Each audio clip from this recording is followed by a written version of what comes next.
ಇನ್ನು ಮುಂದೆ ನಿಮ್ಮ ನೆಚ್ಚಿನ ಧಾರಾವಾಹಿಗಳ ಫುಲ್ ಎಪಿಸೋಡ್ಗಳು ಸನ್ ನೆಕ್ಸ್ಟ್ ಆಪ್ನಲ್ಲಿ ಮಾತ್ರ.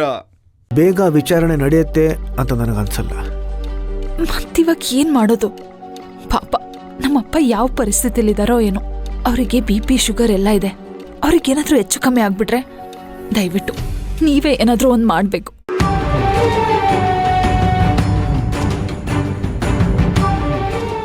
ನೀನು ನಿನ್ನ ಅಪ್ಪನ ಆರೋಗ್ಯದ ಬಗ್ಗೆ ಯೋಚನೆ ಮಾಡಬೇಡ.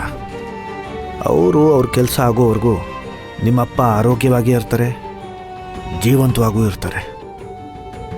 ಆ ರಾಕೇಶ ಬಲ ಪ್ರಯೋಗಕ್ಕೆ ಬಗ್ಗುವಂಥ ವ್ಯಕ್ತಿ ಅಲ್ಲ.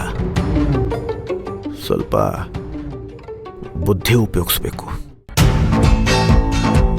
ನಾವು ಪೊಲೀಸ್ನವ್ರಿಗೆ ದೂರು ಕೊಟ್ಟು ಹುಡುಕ್ಸೋ ಬದಲು ನಾವೇ ಪೊಲೀಸ್ನವ್ರ ಕೆಲಸ ಮಾಡೋಣ, ನಾವೇ ಕಂಡುಹಿಡಿಯೋಣ. ಅದ್ ಹೇಗ್ ಸಾಧ್ಯ? ಅವನು ಯಾವಾಗ ಎಲ್ಲಿರ್ತಾನೆ, ಯಾರ ಜೊತೆ ಇರ್ತಾನೆ, ನಮಗ್ ಗೊತ್ತಾಗ್ತಾ ಇಲ್ವಲ್ಲ. ಅದನ್ನೆಲ್ಲ ತಿಳ್ಕೊಳ್ಳೋದಕ್ಕೆ ಒಂದು ವಿಧಾನ ಇದೆ.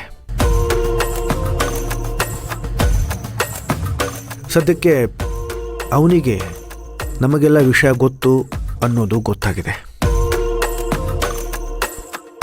ಈಗ ಅವನು ತುಂಬ ಹುಷಾರಾಗಿರ್ತಾನೆ. ಈಗ ಅವನ ಹಿಂದೆ ಬೀಳೋದ್ರಲ್ಲಿ ಅರ್ಥ ಇಲ್ಲ. ಸಮಯ ನೋಡಿಕೊಂಡು ಅವನನ್ನು ಹಿಡಿದು ಹಾಕ್ತೀನಿ. ಯಾವತ್ತೂ ಬಿಟ್ಟು ಹೊಡಿಬೇಕು.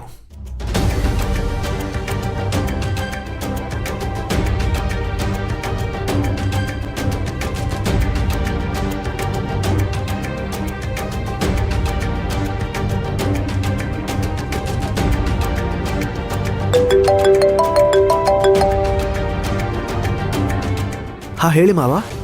ಅಳಿಯಂದ್ರೆ ಈಗ ಎಲ್ಲಿದ್ದೀರಿ? ನಾನು ಹೊರಗಡೆ ಇದ್ದೀನಿ. ಗಾಬರಿ ಆಗ್ಬಿಡಿ.